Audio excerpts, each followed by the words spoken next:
Hey everybody, it's your pal Drew Dracy, and I'm back. I've just done a new episode on my other channel called Random Comics for My Spinner Rack. So this will be a new comic-themed episode, which I will get to. Why am I explaining it to you? You're watching it right now. So, see, I'm rusty. So I chose 3 out-and-out Kirby clones who, over time, they grew and they've created their own language using Jack Kirby, I guess, as the starting point, and many have gone beyond it, but they've kept the Kirby dynamics, which is the most important thing. But you always start with the little squiggles that don't make sense, but that's all right. Also, in this episode, I'm going to exclude artists who got their tryouts from Kirby. Their tryouts over Kirby layouts. That would include John Romita, Jim Steranko, Werner Roth, Ogden Whitney. The first 2 names they got, they were a better fit, but the other guys were, I don't know, they were just different. Not Marvel enough, I guess. But I'm also going to exclude Rich Buckler, who filled his 70s books with tons of Kirby swipes from Fantastic Four and Thor. And he didn't. One thing in his defense, he didn't start that way. He actually could draw. Like, he did issue 101, which was from a Harlan Ellison story that I have no recollection of it. So, he went to Kirby because, I don't know, he started doing it on the Fantastic Four, and I guess it was a very comfortable fit. Then George Perez came along, and he had his whole different feeling to his style. Well, gonna get right into this. This was a brief thing for like a year, these fold-outs, and I've never really liked it. I don't think anybody really reads them. Kind of like Marvel Comics now has that one page with all that talk on when you can just do a bunch of panels and explain what's in the panels.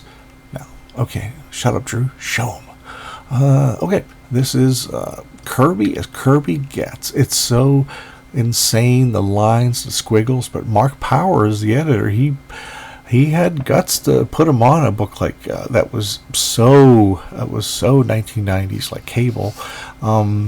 So, the men got these crude faces. The women are a lot softer.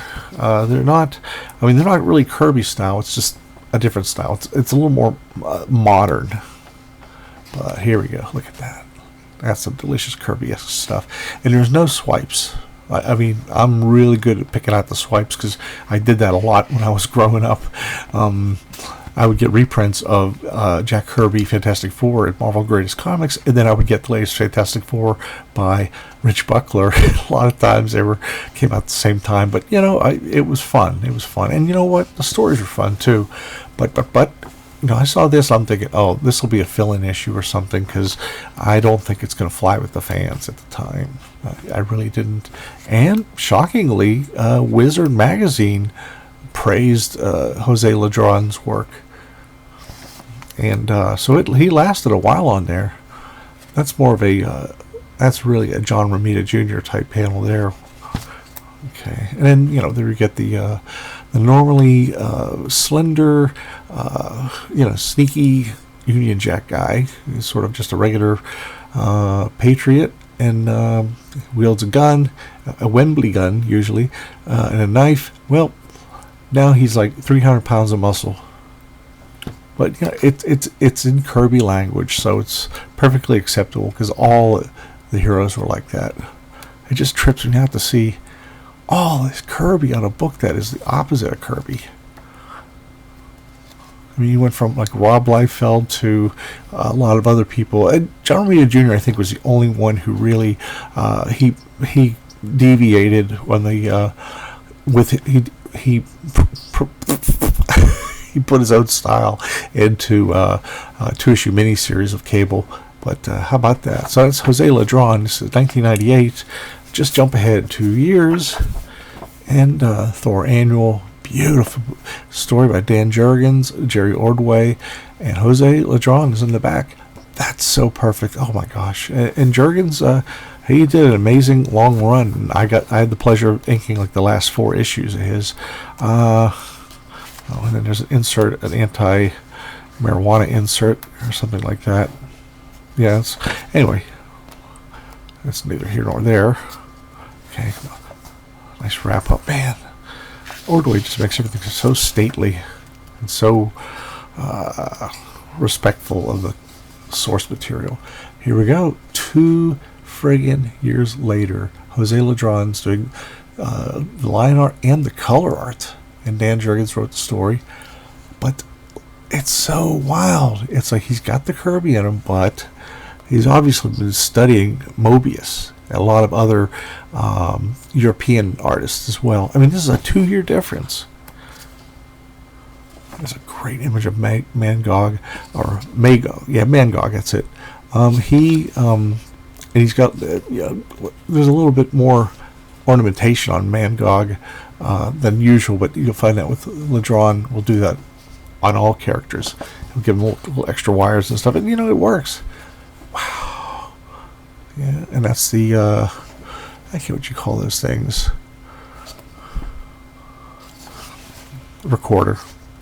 So it really, really gets amazing. 2 years, man. So he really put his nose to the grindstone. Now, here we are, present day. Okay, Jose Ladronn. And this just came out a couple years ago. And it's like, he is off the chart. He is so, it's just amazing. Really brilliant stuff. So he's done fantastic work. So he exceeded his Kirby influences at the beginning, but not in the way of the action, just the way of the rendering of the characters. Okay, well, let's go to Keith Giffen, who I've always liked since way back when. He started off very much as a Kirby clone, but it's sort of a fan art / Kirby clone. Now, here's the thing. For this book, the way it's laid out and everything, I'm certain he had a more contemporary style, because Klaus Janson is doing the finishes, and it's, except for the layouts, it doesn't really have a lot of the Kirbyisms that a couple issues later Giffen would implore. I was working my way up to saying if I could see him implore. Now, here we go. Klaus leaves for whatever reason, probably to do Daredevil, and now we get some full-on Kirby action, inked by Dan Green, who's inked pretty much everything. Hannigan cover, love it. Yeah, I love the Defenders. Then they just jumped the shark after a while. So yeah, this is all Kirby stuff. There you go. And you know what? It's beautiful. It's so weird. I remember when I was a kid, I thought, I don't really like it. It's kind of ugly. But then I kept rereading it. So I must, just like with Frank Robbins and others, I just realized, hey, these guys are legit. The storytelling's legit. Boy.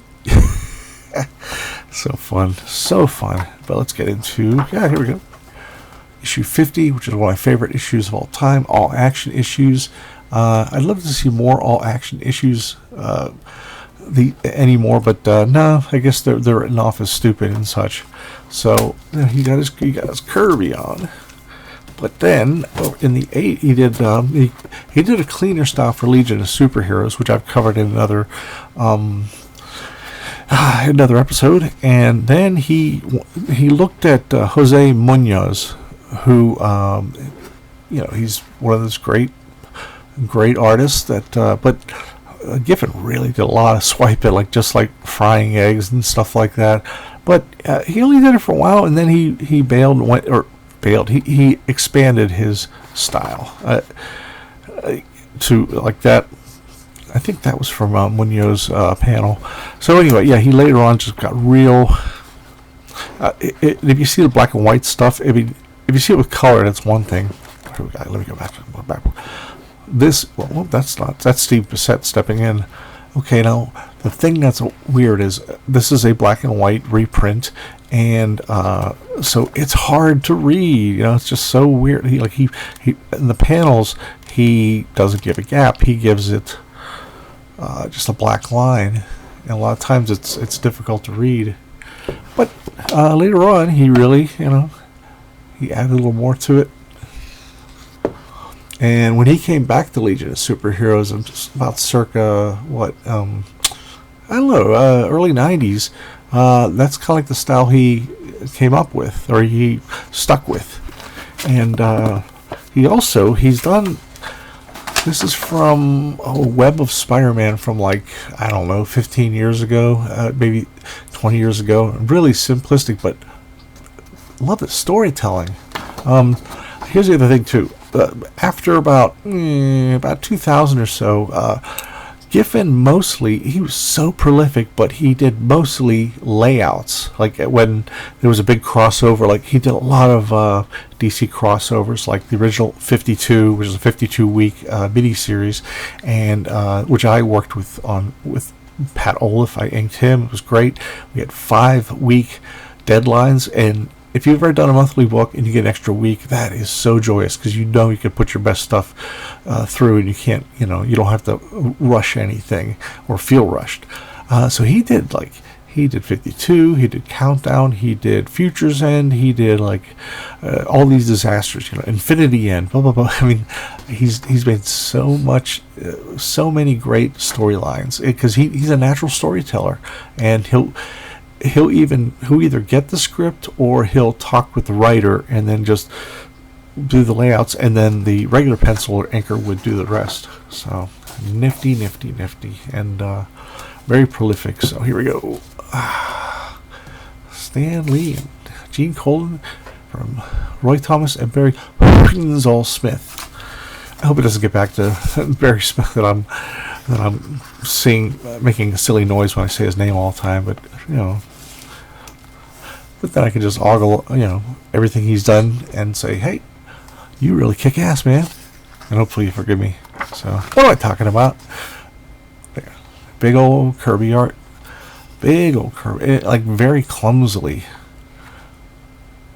Very clumsily. But it's fun in a way. And you know what I think it is?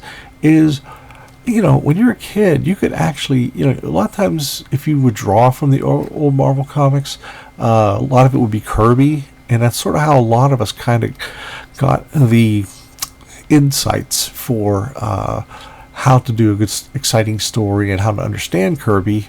It really is like the story of comics. It's you had Will Eisner, you had a lot of other legends, but then when it came to straight on superheroes or fantastic stories that were basically superhero stories, but you start off with a Kirby, you're not doing bad.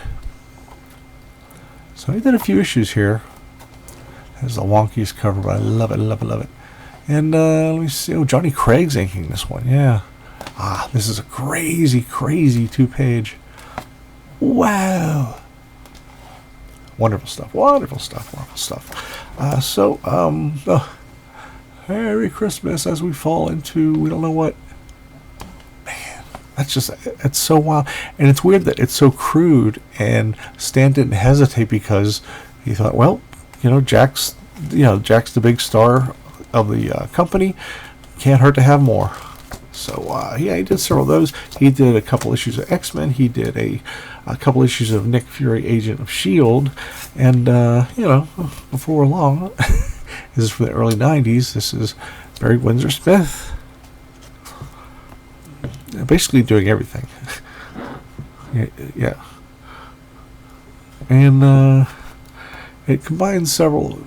This was an 8-page weekly story that was in the anthology title called Marvel Comics Presents, and Windsor-Smith did basically everything in here, writing, coloring, art, and the rendering and storytelling is uniquely his. And I love those little light fragments. I mean, they're not lens flare or anything. They're just kind of like, I can't quite describe it. It's kind of like if you're in a club and they got the light going all over the place. Man, badass. So, he's learned the dynamicism of Kirby, but not doing Kirby. Man, that's some freakish shit. And, his stuff is always amazing. Yahoo! Stack them bodies, baby. And, so, he he started when he went on Conan the Barbarian, and he shook a lot of the Kirby off of him, and he started to be more well, he calls it Raphael-esque style. And then, but it wasn't until like the second year of Conan that he actually got pretty good. He was only on Conan from the beginning because Stan didn't want to pay the higher page rate of John Buscema to do the book. And then after 2 years, John Buscema managed to get on the book. So that's number 2. Wow. Oh no, that's number 3. Well, and just to wrap this up, how about this? No one is free from the Kirby swipe. Okay, I think you can figure out which panel it is. Hang on, everybody. Look at that. Even Frank Miller couldn't resist the occasional Kirby swipe. In fact, I think that's the only Kirby swipe. Isn't that just crazy? You just find him everywhere. Because nobody doesn't. Oh, actually, he improved on the anatomy a touch. But you get what I'm saying. Well, this was fun, and I hope you dug it too. And if you have any other suggestions for future episodes, if you like what I showed you, if you had extra insights that I missed, if you liked my choices, if you disagreed, any comments below would be really, really appreciated. And hit like, and if you haven't subscribed already, please subscribe. And I take no money from this. This is a ad-free channel, and so because it's annoying. If you're like painting a wall and all of a sudden you're here on a podcast, this long commercial about like, oh, this miracle thing will, these popsicles will make your body 10 times stronger. Okay. That's it, everybody. And, welcome back, and really appreciate the subscription amount. I'm gaining more and more subscribers, and I love it. Because I just like comics. I got no agenda. I'm not going to tell you what sucks. I'm not going to tell you what's, I'll tell you what I think is great. But if you don't like it, that's okay. We're all in this for the love, the undying love of comics. See ya.